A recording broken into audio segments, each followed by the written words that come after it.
Penyesalan suami arogan. Bab 53. Orang Gedung Putih akan mengutus tim mereka untuk menjemput kita. Kita tunggu informasi lanjutannya. Saya sudah mengabari Gedung Putih tentang kedatangan Anda Agen 2. Mereka juga akan menjamu kita makan malam nanti bersama Tuan Presiden, ucap Merem.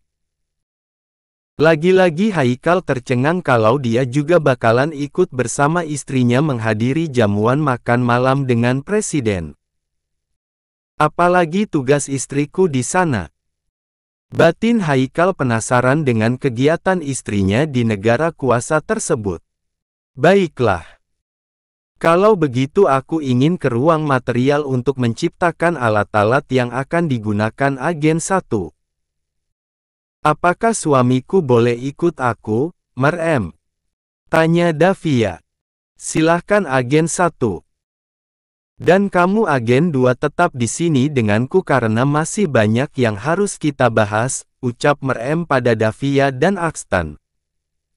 Davia mengajak Haikal ke ruang kerjanya yang lain. Haikal merasa istrinya ini multi-talent. Apa saja bisa dilakukan oleh seorang Davia. Tapi, rasa penasarannya pada sosok Agen 1 membuatnya untuk bertanya. Apakah kamu mengenal Agen 1 itu, baby? Tanya Haikal saat mereka sudah tiba di depan pintu ruang kerja Davia. Dia salah satu pengagum rahasiaku, jawab Davia tenang namun langsung menusuk jantungnya Haikal. Segera selesaikan urusanmu dan kita pulang, baby. Apakah kamu cemburu, Hubi? Bukan hanya itu. Tapi aku ingin memisahkan kepalanya saat ini juga. Ujar Haikal. Hah. Di villa. Pasangan muda sedang asyik panen sayur dan buah. Sementara pasangan yang tua lebih memilih melihat peternakan yang cukup jauh letaknya dari villa yang dikelola oleh para pekerja. Sementara ketiga bayinya Davia sementara ini diasuh oleh pelayan dengan ditemanin Umi Ambar yang tidak mau terlibat dengan mantan suami untuk bergabung di tempat peternakan. Faisal sedang sibuk dengan game miliknya. Nadine dan Arlen sibuk memanen sayur. Reno dan Celia memetik cabai keriting dan rawit sementara Wira, Devan, Lea dan Lira memetik buah anggur, jeruk, melon dan mangga. Lira menyuapi anggur untuk suaminya. Lea sedang mengupas mangga yang sudah matang lalu diberikan kepada Devan.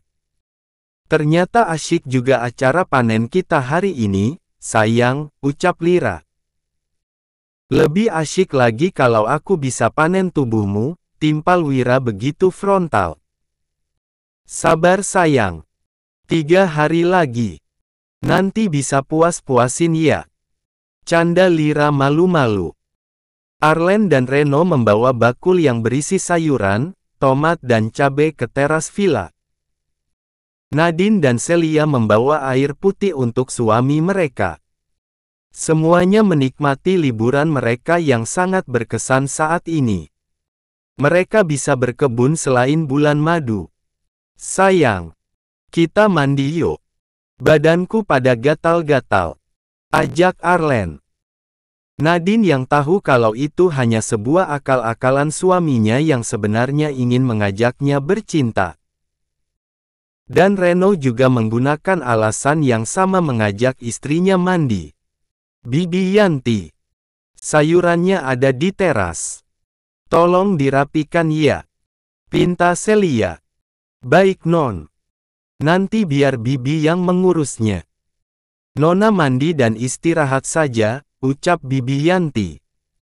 Makasih Bibi Yanti, ucap Celia sambil menapaki anak tangga.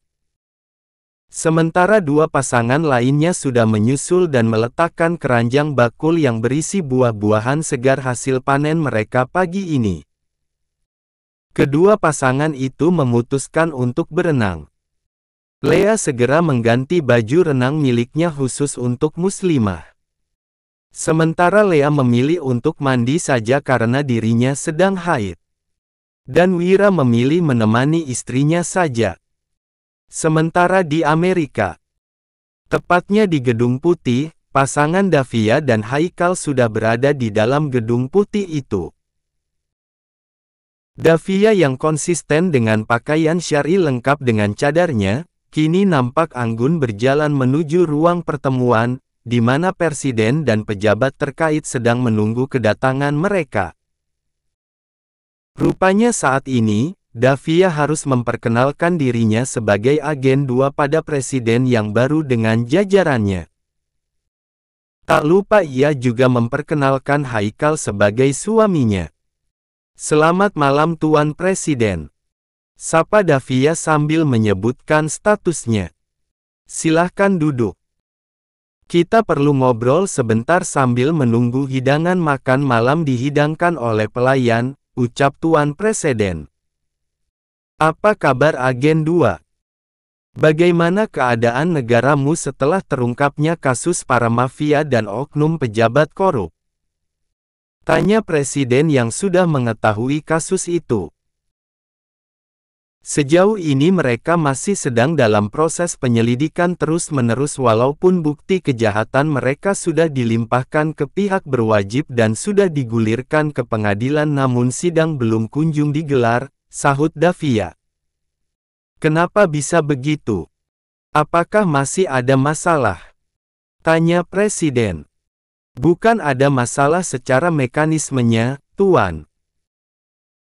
Ini lebih kepada secara pemikiran orang-orang terkait yang ikut terlibat sedang mencari celah untuk mengelabui hukum demi membebaskan para oknum ini dengan cara memanipulasi data.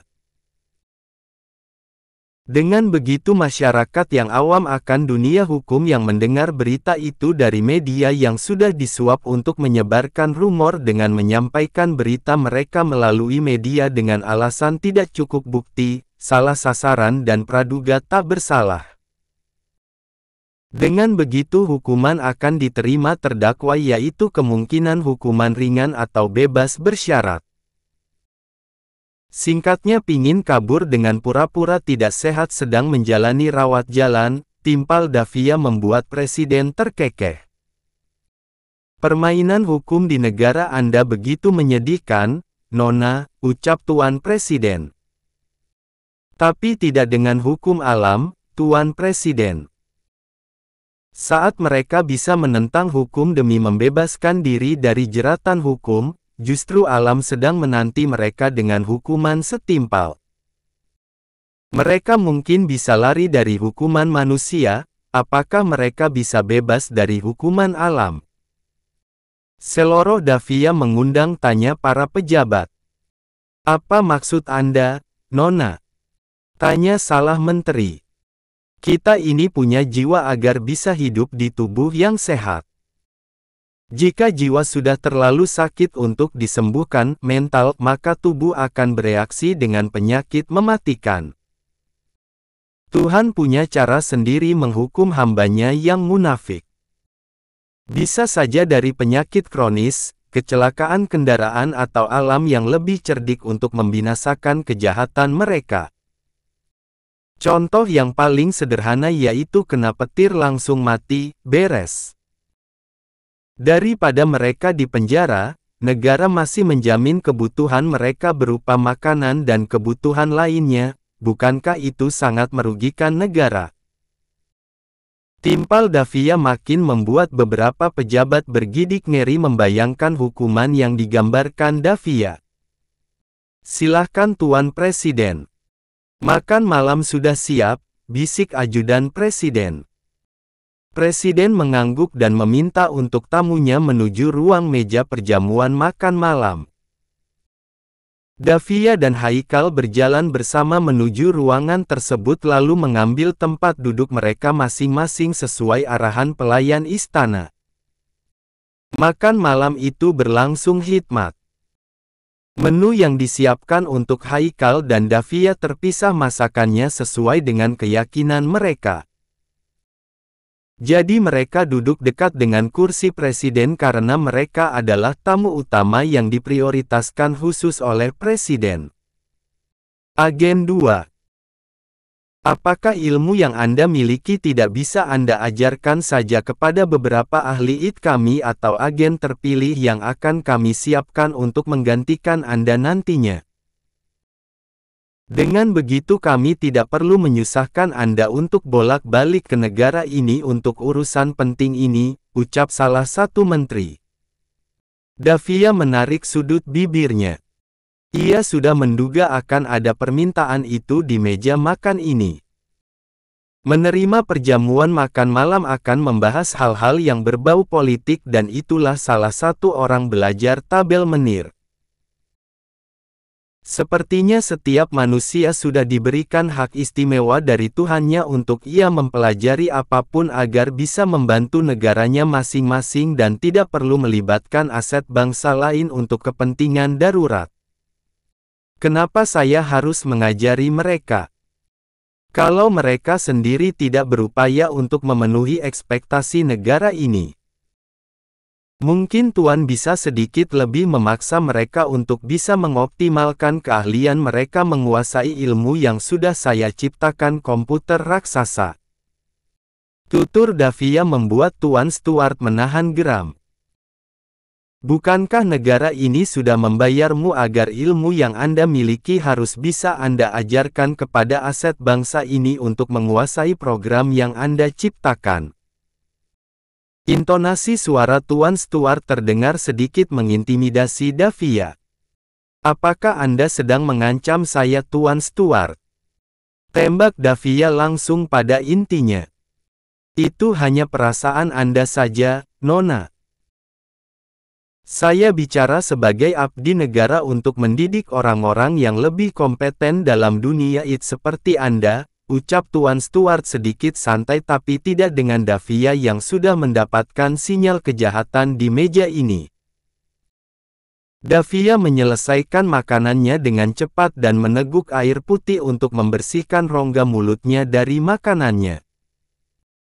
Maaf, saya tidak bisa memenuhi apa yang diminta oleh Anda, Tuan Stuart, tolak Davia secara halus. Kenapa agen 1? Apakah orang-orang kami tidak memenuhi standar Anda untuk menerima ilmu dari Anda? Tanya Tuan Presiden. Bukan begitu, Tuan Presiden. Saya sudah pernah mengajarkan orang-orang yang terpilih oleh MERM sebelumnya, jauh sebelum saya kembali ke negara saya, ucap Davia sengaja menjeda kalimatnya. Lalu, kenapa mereka tidak bisa mengoperasikan komputer itu saat sedang terjadi kekacauan di negara ini? Tanya Tuan Presiden. Tuan Presiden. Jika ada orang yang melakukan pencurian benda berharga milik negara ini berarti ada yang menyuruhnya, bukan? Tanya Davia. Tentu saja, ujar Presiden. Berarti orang itu tahu seluk-beluk museum penyimpanan barang berharga itu. Jika pencurinya bisa tertangkap maka akan terbongkar siapa dalangnya. Nah, ahli IT yang duduk semalaman untuk melihat situasi dengan meretas CCTV dan mematikan bagian penting pancaran sinar inframerah yang tidak mungkin bisa dilewati oleh siapapun tapi bisa dilewati oleh pencuri itu berarti ada orang dalam yang terlibat dalam pencurian itu.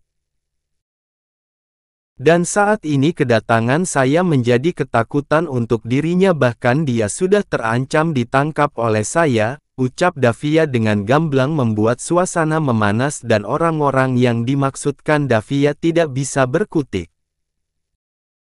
Maksud Anda apakah di dalam meja perjamuan kita ini ada pengkhianat yang duduk bersama dengan kita saat ini, agen 2? Tanya Tuan Presiden. Tentu saja Tuan Presiden, ucap Davia. Siapa Nona? Tanya Tuan Presiden. Tuan Stuart tidak bisa menerima begitu saja saat Davia ingin menyebutkan namanya. Ia spontan berdiri dan meminta para pengawal presiden untuk mengamankan Davia. Apa yang kamu tuduhkan itu tidak benar, agen 2. Apakah kamu mengira aku pelakunya? Hah. Sergah Tuan Stuart membuat Davia tetap tenang di tempatnya untuk mengendalikan dirinya agar tidak terpancing karena berada dalam lingkaran musuh. Aku tidak menyebutkan nama Anda Tuan Stuart. Mengapa Anda terlihat gusar seperti itu?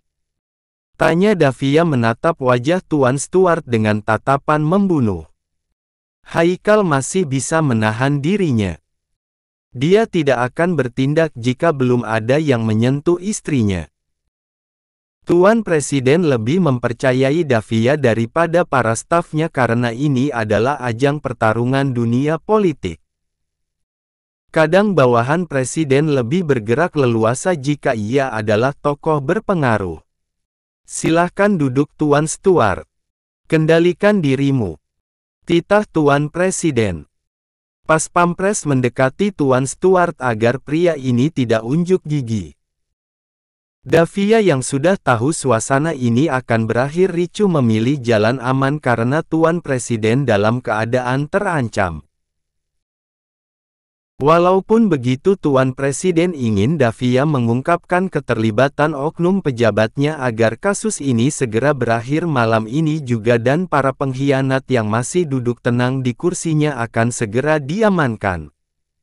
Nona, bisa Anda mengurai lebih terperinci bagaimana permainan kotor mereka bisa tidak terendus oleh FBI sekalipun? Pinta Tuan Presiden.